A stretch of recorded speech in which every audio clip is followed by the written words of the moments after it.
नमस्कार, मैं सरदार बलविंदर सिंह। आप देख रहे हैं नीला सलाम न्यूज़। आज हम दिल्ली के जंतर मंतर पर और बात करेंगे युवाओं से, जहां एक तरफ भारत की सरकार है, ये कहती रहती है सबका साथ सबका विकास, रोजगार की बात करती है, 2 करोड़ रोजगार हर साल देने की बात करती थी। वहीं पर आज युवा जो है सड़कों पे है। मसला बता दूं, 2018 का एग्ज़ाम पास किया, एसएससी का रिजल्ट आया, रिजल्ट आने के बाद अभी तक नौकरी नहीं दी गई। तो इसी को लेकर हम लोगों से बात करेंगे कि यहाँ पर ये लोग आए हैं और इनकी क्या क्या डिमांड है। सबसे पहले आप सभी का चैनल पर स्वागत है। सबसे पहले आपसे शुरू करेंगे, किस डिमांड को लेकर आप यहाँ पहुँचे? सर, हम एसएससी जीडी 2018 के अभ्यर्थी हैं। हमारा यही डिमांड है कि सर हमने सारे परीक्षाओं को क्वालिफाई किया है। क्वालिफाई करने के बाद भी सर हमें सर ज्वाइनिंग अब तक नहीं मिली है। तो रिजल्ट कब आया था? रिजल्ट सर 21 जनवरी 2021 को आया था। तो अभी तक ज्वाइनिंग नहीं मिल रही है, तो क्या क्या कह रहे हैं वहाँ पर? सर ये कह रहे हैं कि आप योग्य अभ्यर्थी नहीं है, यानी पास होने के बाद योग्य नहीं है। हाँ, योग्य अभ्यर्थी नहीं है।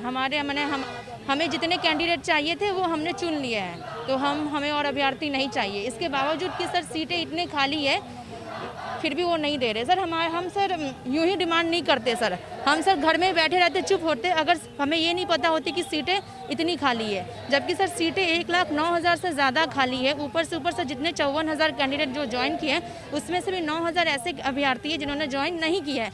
तो हमें 1,09,000 सीट नहीं चाहिए। जो 9,000 कैंडिडेट नहीं ज्वाइन किए हैं, तो वही सीट अगर हमें दी जाती तो सर बहुत ही आभारी होते हम सरकार के। लेकिन नियम तो ये कहता है ना, अगर बच्चों ने एग्जाम पास किया तो उनकी वैकेंसी पूरी क्लियर करनी चाहिए।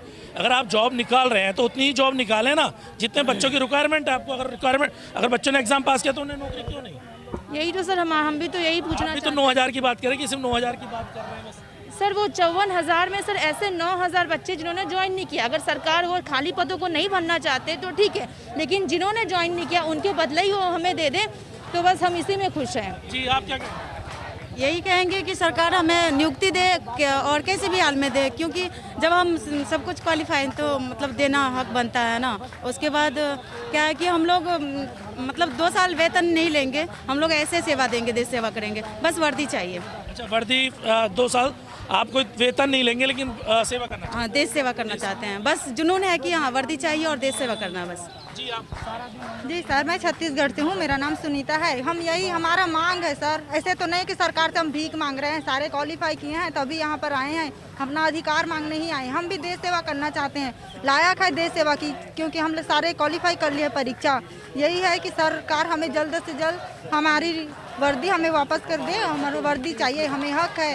हम तो यहीं दिवाली बनाएंगे सर, जब तक हमें वर्दी नहीं मिलेगी तब तक हम यहाँ से नहीं जाने वाले। तो कितना समय आपने इस प्रिपरेशन के लिए लगाया? नॉर्मली एक एसएससी के कोर्स की तैयारी के लिए, एसएससी का कोर्स कंप्लीट करने के लिए अभी कम से कम 3 से 4 साल तो हो ही गया सर, कोरोना की वजह से। तो इसीलिए क्या है, ओवरएज भी हो गए हैं। ओवरएज हो गए तो दोबारा तो हम डाल नहीं सकते ना कोई वैकेंसी में। तो इसलिए हमारा हक है, हम अपना हक मांग रहे हैं सरकार से, तो भीख तो नहीं मांग रहे हैं। इसलिए हम अपना वर्दी लेंगे तभी यहाँ से जाएंगे, नहीं तो यहीं मनाएंगे दिवाली।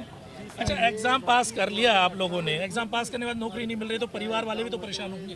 परिवार वाले सर बहुत परेशान है। हमें पढ़ाया लिखाया सर, पैसे जोड़ जोड़ के पढ़ाया है हमको, और ऐसा तो है नहीं कि हम अंबानी की औलाद है सर, हम मिडिल क्लास फैमिली से हैं।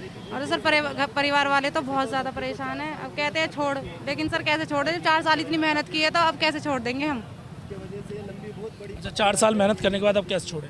तो अगर सरकार यहाँ पे अगर आपकी सुनवाई नहीं करती है तो आप फिर क्या आगे का क्या करती है? सर क्या करेंगे, जैसा चल रहा है चलेगा, और कुछ करने की कोशिश करेंगे इससे बड़ा। लेकिन कहीं ना कहीं गलती तो युवाओं की भी है ना। वो झूठे प्रलोभन में आ जाते हैं और वो सरकार कहती है हम इतना रोजगार देंगे, आपने उन पर बिलीव किया, अब वो नहीं दे रहे हैं, फिर अगली बार भी आप ही तो चुन के भेजेंगे उनको। सर जी ये तो इनकी गलती है ना सर। ये कहते रहते हैं कि हमने इतने रोजगार दिए हैं सर। हम यहाँ पर मेडिकल फिट बच्चे हैं।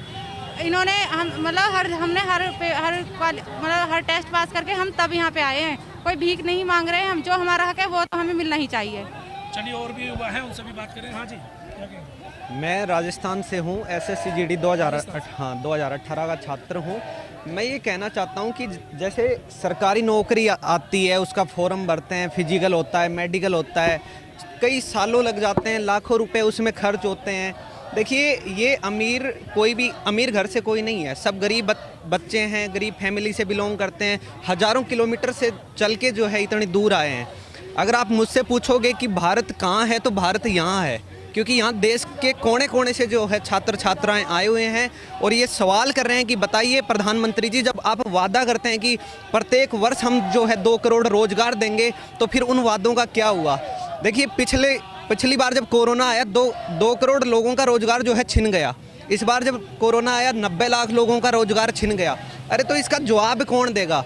क्योंकि हमारे भारत के संविधान ने हमारे को हक दिया है कि हम जो है हमारे अधिकार के लिए लड़ सकते हैं, अपने हक के लिए लड़ सकते हैं, और इसलिए लड़ सकते हैं क्योंकि हमारे अंदर योग्यता है। और केंद्र सरकार को हमारी सुननी पड़ेगी, इसलिए सुननी पड़ेगी क्योंकि देखिए संविधान ने हमारे को हक दिया है कि अगर आपके पास योग्यता है, अगर आपके पास टैलेंट है, तो उसके हिसाब से आपको रोज़गार मिलना चाहिए।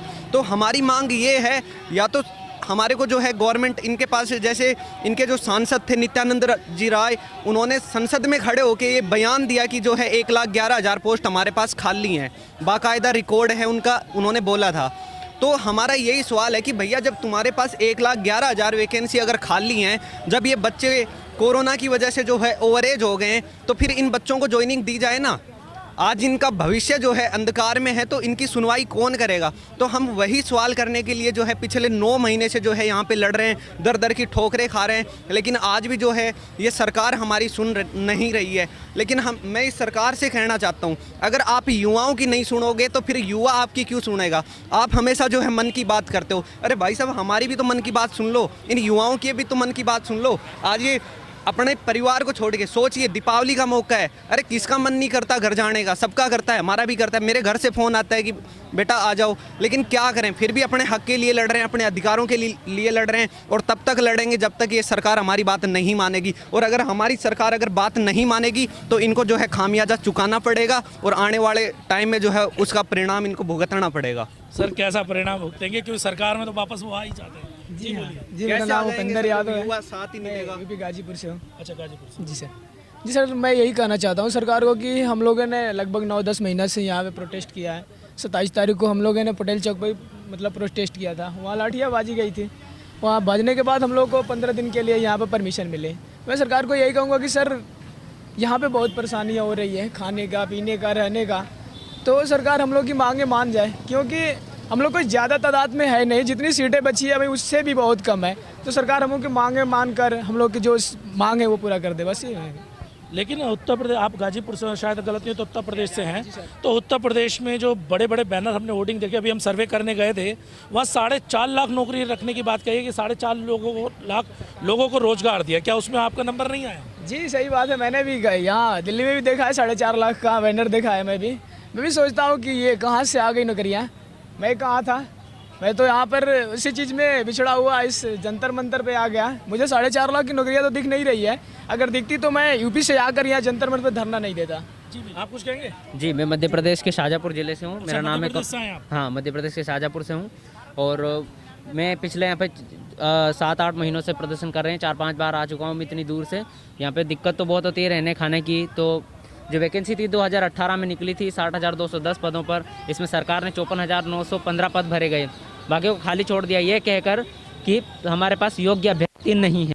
जब इतने अभ्यर्थी बैठे हैं तो आप ऐसे बोल रहे हो हमारे पास योग्य अभ्यर्थी नहीं है, और ऊपर से जब इतने पद भरे गए उसमें से भी किसी ने ज्वाइन नहीं किया, तो वो तो दोनों हमें, जब असिस्टेंट कमांडेंट की लेवल की जो पोस्ट है उसमें वेटिंग लिस्ट होती है, और आप एक कांस्टेबल हवलदार छोटी पोस्ट पे वेटिंग लिस्ट नहीं दे रहे हो। ये तो युवाओं के साथ धोखेबाजी है, बस रोजगार की बात करते हो, बस जुमलेबाजी करते हो। तो हम सरकार से चाहते हैं कि हमें रोजगार दें और हमारे सपने को साकार करें। वर्दी पहनने का हमारा सपना था बचपन से ही। सरकार से गुहार लगाते हैं, उम्मीद करते हैं, आशा करते हैं कि हमें ज्वाइनिंग दी जाए और हम शांतिपूर्वक अपने घर जाएं और दिवाली खुशी खुशी मनाएं। तो जैसा कि आपने देखा यहाँ पर देश का युवा, हम बात करते हैं बार बार देश की, देश बनता युवाओं से, उनके अधिकारों से, उनके रोजगार से। लेकिन अगर देश का युवा सड़कों पे होगा तो ये देश कैसे तरक्की करेगा, ये बात सोचनी पड़ेगी। अगर आपको जॉब्स निकालनी है तो उतनी ही जॉब निकालिए जितनी आपकी रिक्वायरमेंट है। अब हो क्या रहा है कि लाखों की आप जॉब निकालते हैं, बच्चों की तैयारी करवाते हैं, परीक्षाएं करवाते हैं, रिजल्ट आता है, रिजल्ट कैंसिल कर देते हैं, फिर दोबारा से परीक्षाएं होती हैं, फिर दोबारा यही सिस्टम अपनाया जाता है, फिर उसमें सेलेक्टिव लोग होते हैं जो इन मंत्री नेताओं के चाहते होते हैं, उन्हें रोजगार दे दिया जाता है। लेकिन जो मेहनत का बच्चे हैं, जो मेहनत करते हैं, ये वो लोग हैं जिनको रोजगार नहीं मिलता और अंत में उन्हें संघर्ष करने के लिए सड़कों पे आना पड़ता है। सरकार को भी इस बात को समझना होगा कि अगर युवाओं की नहीं सुनेंगे तो ये युवा वही हैं जो उखाड़ के फेंकने की भी ताकत रखते हैं। इसी के साथ मैं सरदार बलविंदर सिंह, नीला सलाम न्यूज़ से, जंतर मंतर से, धन्यवाद।